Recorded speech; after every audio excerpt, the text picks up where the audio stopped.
अस्सलाम वालेकुम dear students, नए लेक्चर के साथ आपकी खिदमत में हाजिर। अभी जो तालिब इल्म हैं जिन्होंने अभी इस वीडियो में ज्वाइन किया, तो उनसे गुजारिश है कि इस वीडियो को देखने से पहले जो हमने ट्रांसफ़र ऑफ प्रॉपर्टी एक्ट पर 3 वीडियो जो हम पहले कर चुके हैं, अब इनको ज़रूर देखें। क्योंकि जब जब तक आप इस वीडियो को जो पहले जो 3 वीडियो हैं आप उनको देखेंगे नहीं, सुनेंगे नहीं, तो आपको ट्रांसफ़र ऑफ प्रॉपर्टी एक्ट के समझने में थोड़ी सी मुश्किलात होंगी। तो गुजारिश यही है कि जो नए तालिब इल्म हैं जिन्होंने अभी इस वीडियो में ज्वाइन किया, तो ज़रूर जो है जो हमारी पिछली वीडियो है आप उनको देख लिया करें।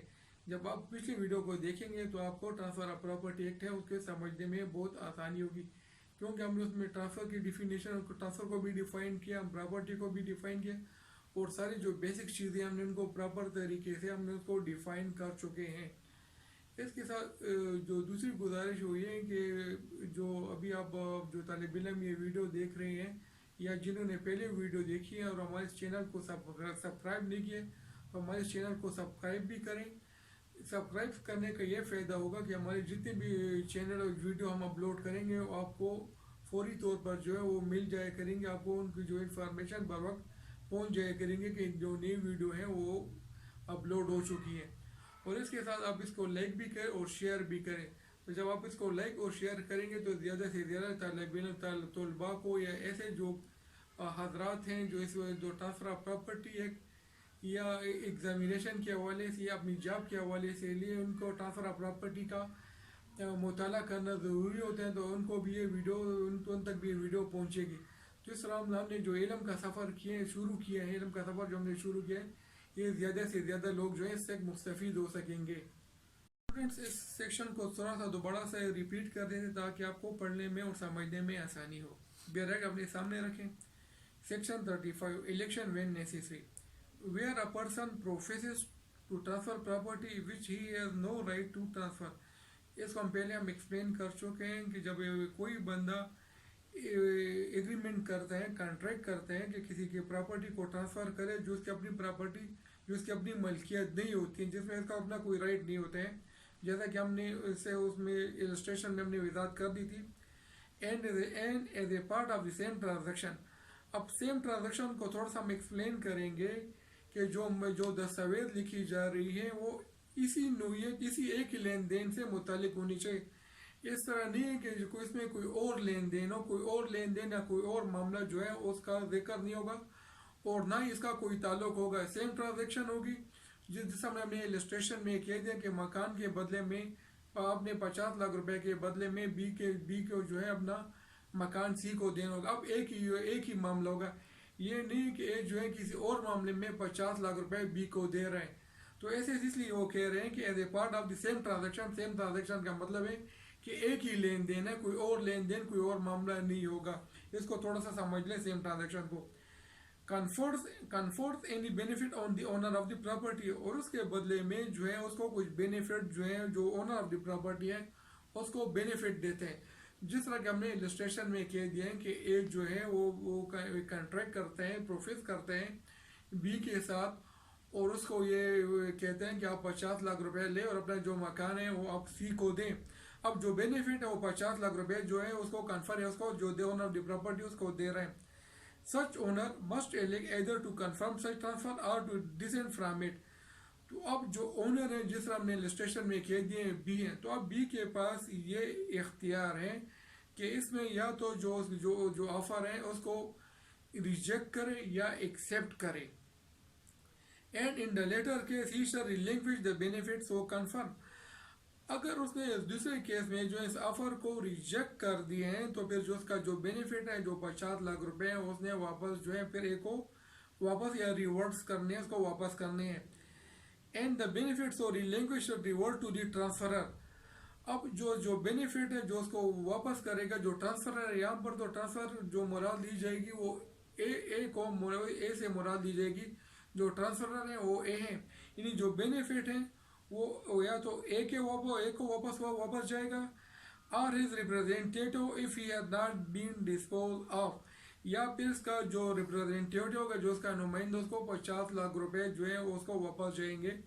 और ये समझा जाएगा कि जैसे ये मुआहदा या जो कॉन्ट्रैक्ट है या जो ट्रांजेक्शन है ये हुई ही नहीं थी। तो ये स्टूडेंट ये जो concept of doctrine of election है, उम्मीद है आपकी समझ में आ गया होगा कि डॉक्ट्राइन ऑफ इलेक्शंस की ये मीनिंग है या ये डिफिनीशन है कि आपने जो दो अल्टरनेट्स या इनकंसिस्टेंट राइट है, आपने किसी एक राइट्स को चूज करना है। अब फिर स्टूडेंट्स हम इसको थोड़ा सा फिर जो इसके साथ जो दूसरा रूल्स या दूसरा उसको बताया गया है उसकी तरफ आते हैं कि उसको थोड़ा सा इलस्ट्रेशन की जरिए समझने की कोशिश करें। जैसे हमने पहले स्टूडेंट्स कह दिया था कि ए जो है 50 लाख रुपए बी को दे रहे हैं और साथ ये कह रहे हैं कि बी को कि आपने अपना जो मकान है आपने सी को देना है। अब फर्ज कीजिए कि बी ने जो है वो अपना मकान जो है वो सी को नहीं दे रहे हैं और जो ऑफर है वो जो 50 लाख रुपए वो उसको भी एक्सेप्ट नहीं कर, उसने रिजेक्ट कर दिए हैं। तो यहाँ पर जो फिर डिसअपॉइंटी जो ट्रांसफरी है, ट्रांसफरी मतलब सी जिसको ये मकान जाना था वो तो डिसअपॉइंटेड हो जाएगा कि मुझे तो ये मकान मिल रहा था और अब इसे अब चूंकि बी ने जो ये मकान मुझे नहीं दे रहा 50 लाख रुपए वो कर लिए हैं तो फिर ना उम्मीद हो जाएगा। उसको तो ये फायदा मिल रहा था कि उसको तो मकान मिल रहा था। तो जब उसको मकान नहीं मिला वो तो डिसअपॉइंटेड हो गया। तो अब डिसअपॉइंटेड जो है ट्रांसफरी के लिए भी इस सेक्शन ऑफ लॉ में कुछ बेनिफिट रखे गए हैं, उसको कुछ चीज़ों का इंटेटल या हकदार करार दिया गया है। इसकी वजाहत इसमें फिर इसके बाद है सेक्शन 35 के साथ है सब्जेक्ट नेवर सेलिसिस, मीनिंग देयर बाय कि जो डिसअपॉइंटी है जो उसके लिए फिर क्या बेनिफिट है इसमें सेक्शन ऑफ लॉ में उसके लिए जिक्र किया गया है। Where the transfer is gratuitous, gratuitous का मतलब है कि उसमें किसी कीमत बगैर किसी कीमत के वो है वो ट्रांसफर जो है उसमें किसी कंसल्टेशन विदाउट कंसल्टेशन है। And the transfer has before the election diet, या तो जो ट्रांसफर है जिस तरह अहम विजात जो है वो ट्रांसफर है वो उस इलेक्शन से पहले जो है वो डाइट हो जाता है, मुफोत हो जाते हैं, otherwise become incapable of making a fresh transfer, या फिर इनकेपेबल हो जाते हैं कि वो मुआहदा करे या कॉन्ट्रैक्ट करे। तो इसके साथ जो दूसरी सूरत है अगर कोई जो मुआहदा है वो विदाउट कंसल्टेशन है या ट्रांसफर जो ट्रांसफर है वो इलेक्शन या उससे पहले फोत हो जाए या इनकेपेबल हो जाए, तो ऐसी सूरत में जो डिसअपॉइंटेड ट्रांसफरी है उसमें किसी चीज़ के इंटेंटमेंट लीगली नहीं है। लेकिन इन दूसरी केस में कि जब एग्रीमेंट या कॉन्ट्रैक्ट हो रहे हैं वो विद कंसल्टेशन है। इसको थोड़ा सा पढ़ लेंगे। In all cases where the transfer is for consultation, तो वो तमाम केसेस में कि जब ये ट्रांसफर हो रही है उसमें कोई कंसल्टेशन उसमें कोई कीमत या कोई कीमत का तयन किया गया है to the charge of making good to the disappointed transferee the amount or value of the property attempted to be transferred to him। अब जो उसमें कंसल्ट्रेशन है और जो है वो उसको जो बी है वो एक्सेप्ट नहीं कर रहे हैं उस कॉन्ट्रैक्ट को, तो ऐसी सूरत में जो 50 लाख रुपए हैं जो बी मकान के बदले में ए ने बी को देने थे, तो 50 लाख रुपए जो है वो जो सी है वो डिसअपॉइंटी ट्रांसफर ही है तो फिर वो इंटाइटल हो जाते हैं 50 लाख रुपए के। अब इस सेक्शन ऑफ लॉ में जो डिसअपॉइंटेड ट्रांसफर ही है उसके लिए भी वो एक राइट्स या उसको किसी राइट्स का इंटाइटलमेंट हकदार करार दिया गया। इसी फिर इलस्ट्रेशन भी है तो इलस्ट्रेशन की भी हम वजाहत करते हैं। स्टूडेंट्स अभी जो इलस्ट्रेशन है तो अब इलस्ट्रेशन में आप इस चीज़ को बआसानी समझ जाएंगे। The farm of Ulipur is the property of C, जो उलीपुर का फार्म है वो सी की मलकियत है एंड वर्थ RS 800, और इसकी जो RS जो कीमत है जो मालियत है वो 800 है। ए बाय इंस्ट्रूमेंट ऑफ गिफ्ट, ए जो है जो गिफ्ट का इंस्ट्रूमेंट एक दस्तावेज है, प्रोफेस जो है वो कॉन्ट्रैक्ट करते हैं to transfer it to B. A जो है वो एक इंस्ट्रूमेंट के जरिए एक मुआहदे के जरिए जो ये फॉर्म है वो बी को ट्रांसफर करने का एग्रीमेंट कॉन्ट्रैक्ट करता है। Giving by the same instrument RS 1000 to C, और इसके बदले में जो है 1000 रुपये वो सी को देता है।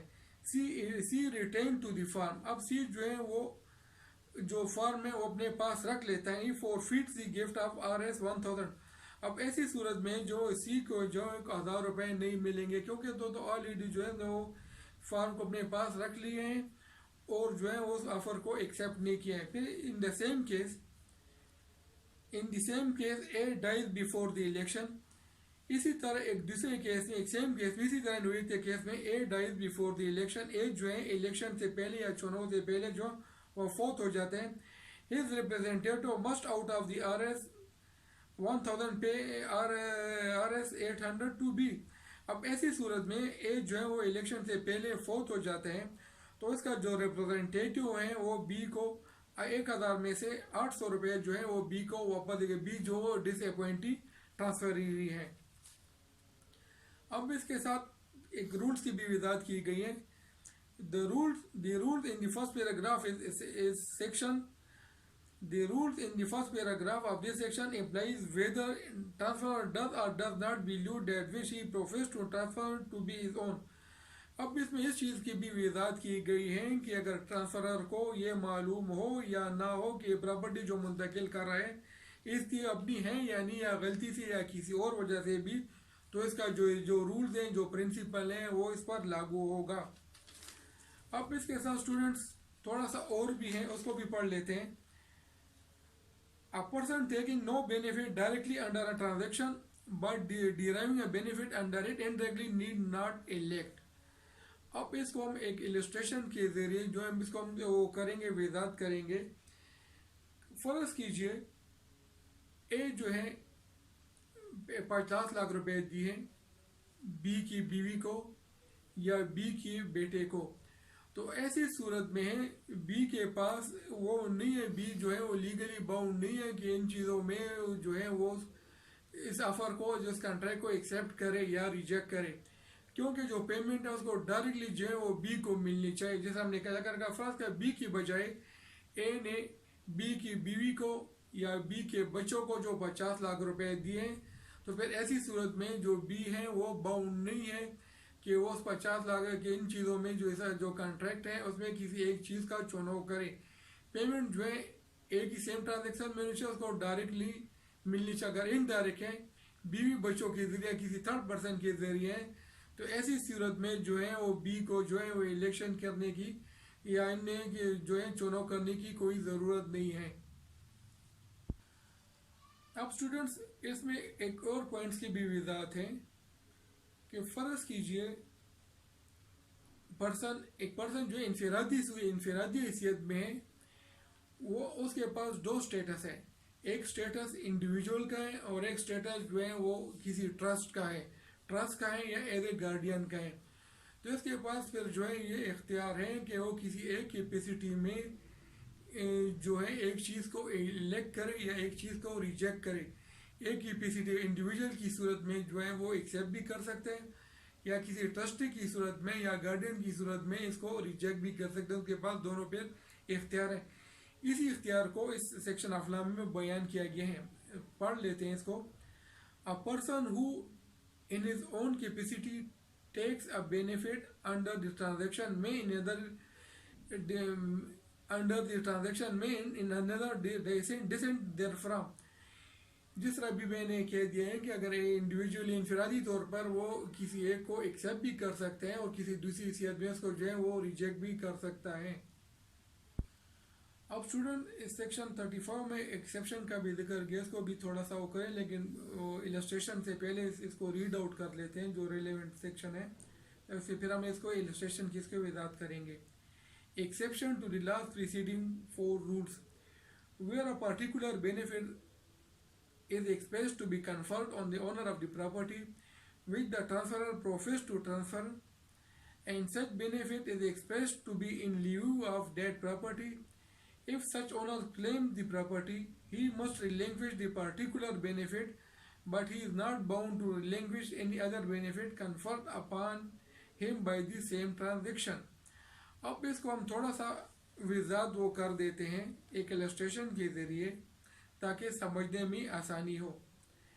ए है एक कन्फेस या कॉन्ट्रैक्ट करते हैं बी के साथ और साथ इसको 50 लाख रुपए भी देते हैं और साथ एक मकान भी बी को और बी से ये कहते हैं कि आपने इस मकान के बदले जो है आपने सी को मकान देना है।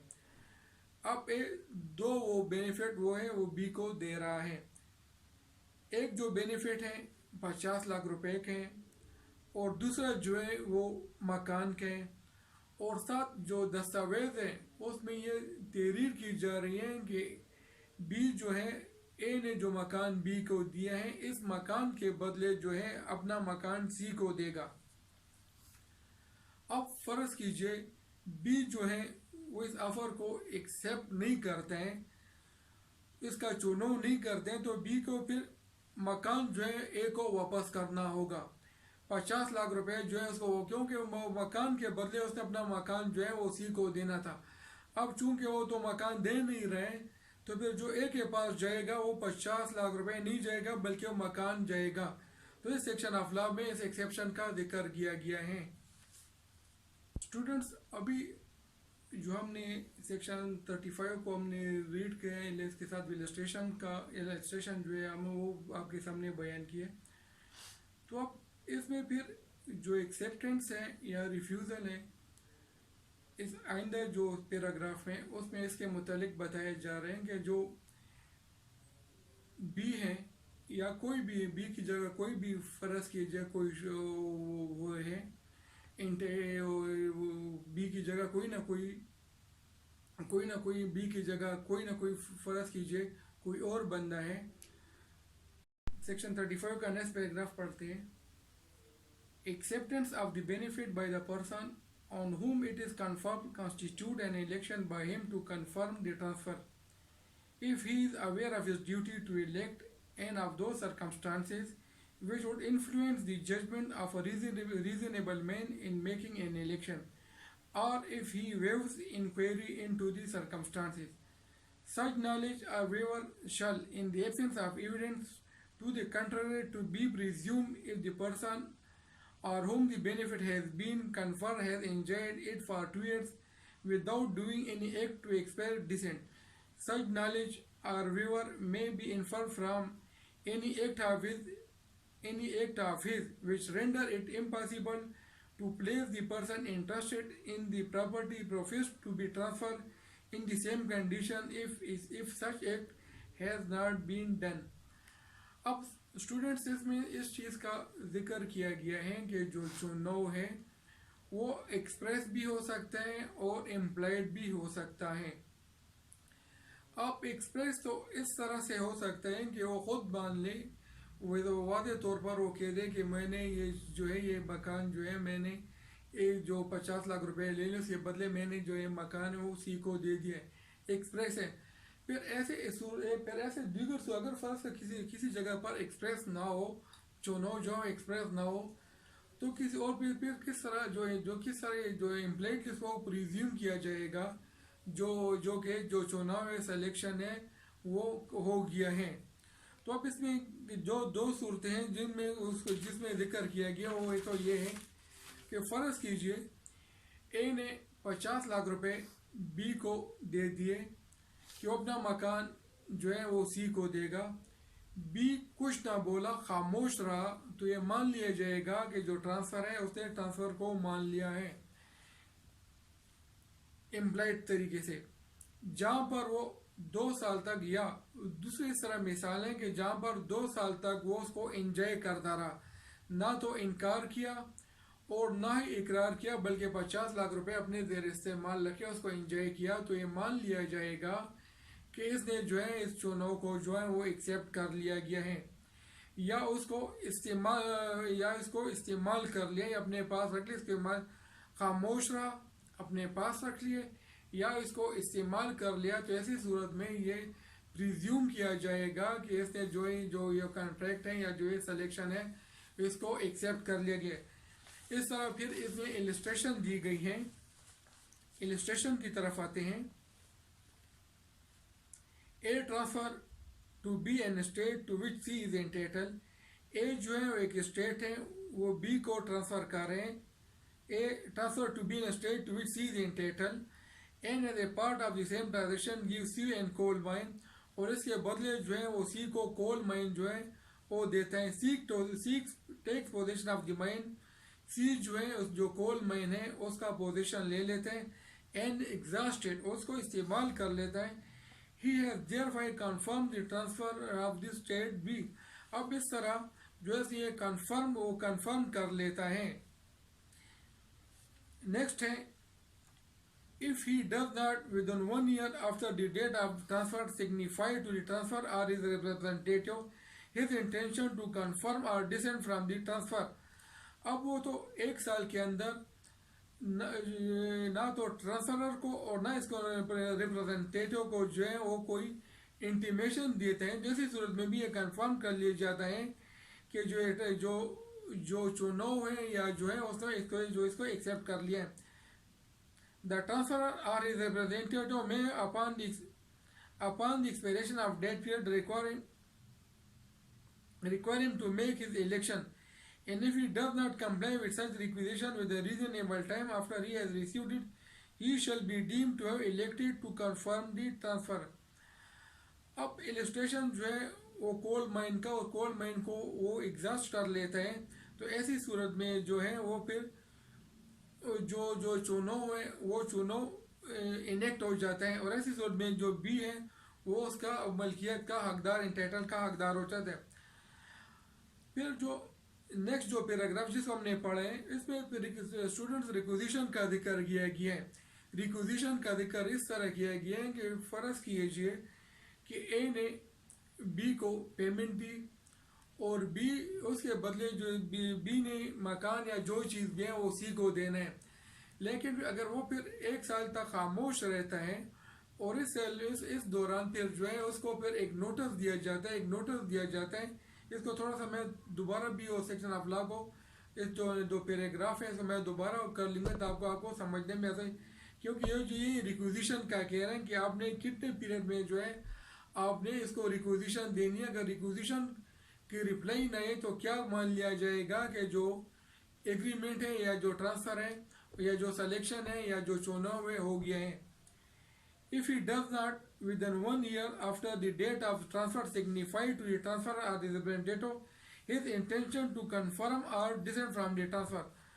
अब इसको थोड़ा सा उर्दू में एक्सप्लेन कर देते हैं कि अगर 1 साल के दौरान मिसाल के तौर पर बी ना तो ए को और ना उसके रिप्रेजेंटेटिव को अपने इंटेंशन से मुतल्ला करते हैं, उसको इन्फॉर्म करते हैं कि मैं इसको या कन्फर्म करता हूँ या मैं इसको डिसेंट करता हूँ, तो ऐसी सूरत हाल में द ट्रांसफरर और इज रिप्रेजेंटेटिव, तो जो ट्रांसफरर है मिसाल के तौर पर ए या उसका कोई नुमाइंदा है, में upon expiration of date period, उस 1 साल जो भी इसका जो 1 ईयर पीरियड है उसके एक्सपायरेशन उसके ख़त्म होने के बाद require him to make his election, उसको फिर एक रिक्विजिशन देगा कि वो जो है उसको चुनाव कर ले। इन चीज़ों में जो है जो उसको जो कॉन्ट्रैक्ट है उसका चुनाव कर ले। And if he does not comply with such requisition with the reasonable time after he has received it, और जब ये जो रिक्विजिशन है उसको ये मौसूल हो जाए, मिल जाए और एक रीजनेबल टाइम तक जो है वो उसका कोई जवाब ना दे, उसको कंप्लेन ना करे, he shall be deemed to elected to confirm the transfer. तो ऐसी सूरत में ये मान लिया जाएगा कि जो ट्रांसफर है उसको इलेक्ट कर लिया है। फिर स्टूडेंट इसमें जो फिर नेक्स्ट आ जाता है वो डिसेबिलिटी आ जाते हैं कि डिसेबिलिटी की सूरत में क्या सूरत हाल होगी और क्या प्रिज्यूम या क्या एक्शन ऑफ लाइफ वो किया जाएगा। इन केस ऑफ डिसेबिलिटी, अगर कोई डिसेबिलिटी हो, the election shall be postponed, जो इलेक्शन है उसको मुलतवी रखा जाएगा until the disability ceases, उस वक़्त तक कि जो डिसेबिलिटी है जो माजूरी है वो ख़त्म हो जाए, और until the election is made by some competent authority, और उस फिर या भी जो competent authority हैं जो मेजाज हैं जो जिसके पास इख्तियार है उस वक्त तक के लिए जो उसको जो है वो इलेक्शन को मुलतवी रखा जाए। तो स्टूडेंट्स मुझे उम्मीद है कि आप जो है जो सेक्शन 35 है जो डॉक्ट्राइन ऑफ इलेक्शन है आप उसको अच्छी तरीके से समझ गए होंगे। मुख्तसर तौर पर आपको मैं इसकी एक थोड़ी सा समरी भी दे दूंगा कि जो डॉक्ट्राइन ऑफ इलेक्शन है वो इख्तियार देते हैं कि दो इनकंसिस्टेंट या अल्टरनेट जो राइट्स हैं आपने किसी एक राइट्स का चुनाव करना है। और इसके साथ ये भी नहीं हो सकता है कि आप दोनों जो राइट्स हैं आप दोनों राइट्स को एंजॉय करें, ये नहीं हो सकते हैं। आपने किसी एक राइट्स का फिर जो है वो चुनाव करना है। इसके साथ जो है कुछ कंडीशन भी दी गई हैं। इसमें फिर ये भी दिए गए कि जो से डिसअपॉइंटी है, जिसको जो ट्रांसफर है, जिसको ये मकान या बेनिफिट जा रहा है, अगर फर्ज का वो जो चुनाव नहीं होता है तो उसको फिर क्या लीगल राइट्स है, उसको जिसके पास क्या रेमेडी अवेलेबल होती है, उसको लीगली क्या इंटाइटलमेंट, किस चीज़ का इंटाइटलमेंट होता है, इसकी भी वजाहत भी कर दी गई है। ऑलरेडी इसमें इलस्ट्रेशन आ चुके हैं। इसके साथ फिर ये वजाहत भी कर दी गई है कि जो बेनिफिट हैं या जो है उसको डायरेक्टली मिलना चाहिए, इनडायरेक्टली नहीं होना चाहिए। फिर ये भी है कि किसी एक कैपेसिटी में, इनफरादी कैपेसिटी में जो है वो चुनाव कर सकते हैं, और किसी और दूसरी कैपेसिटी है, मिसाल के तौर जैसे हमने इसके जिक्र किया है कि एज ए ट्रस्टी हैं, एक एज ए गार्डियन है, ऐसी सूरत में जो उसको इनकार भी कर सकते हैं। इसी तरह फिर एक्सेप्शन का जिक्र भी किया गया है। एक्सेप्शन के भी हमने वो फिर एक बाकायदा इलस्ट्रेशन के जरिए जो है वो हमने उसकी वजाहत कर दी है। फिर इसके साथ ये भी आ जाते हैं कि आपने किन सूरतों में जो है ये तस्वर की मान लिया जाएगा कि जो है चुनाव या है वो कन्फर्म, जो ट्रांसफ़र है वो कन्फर्म या कन्फर्म नहीं है। इसमें फिर एक्सप्रेस का जिक्र भी है और फिर इम्प्लाइड्स का जिक्र भी है। ये सारी चीज़ें इसमें फिर आ गई हैं। फिर रिक्विजिशन का भी जिक्र है कि किन सूरतों में और कितने टाइम में फिर रिक्विजिशन देनी होगी, कि अगर जो है उसे अगर फ़र्ज किया 1 साल तक खामोश रहा तो उसके बाद जो भी ट्रांसफर है इसका रिप्रेजेंटेटिव है उसको फिर रिक्वेजिशन वो करेगा कि आप अपने उसे बताएं कि आपने इस ऑफर को एक्सेप्ट करना है या रिजेक्ट करना है। अगर वो फिर भी खामोश रहा तो ऐसी सूरत में फिर ये मान लिया जाएगा कि जो ट्रांसफ़र है वो कन्फर्म हो चुकी है। फिर डिसेबिलिटी का जिक्र भी है कि अगर फ़र्ज का डिसेबिलिटी है तो ऐसी सूरत में जो है उसको जब तक वो डिसेबिलिटी जो है सीज नहीं होती, ख़त्म नहीं हो जाती है, या जो कॉम्पिटेंट कोई और बंदा सामने नहीं आता था, उस वक्त तक जो है ये जो इलेक्शन है इसको सस्पेंड किया जाएगा। उम्मीद है आपको जो हमारी जो आज की काविश है, जो आज का लेक्चर है, आपको पसंद भी आया होगा, आप इससे बेनिफिट भी होंगे, और आपके जो सलेबस हो गया, कम्पिटेटिव एग्ज़ाम हो गया, इसके लिए भी जो है मुफीद फिर साबित होगा। हमारे जो है इसको वीडियो को फिर भी आखिर में रिक्वेस्ट है, इसको लाइक भी करें, शेयर भी करें, सब्सक्राइब भी करें, और साथ जो है अपने इन बॉक्स में जो है अपनी राय का इजहार भी करें।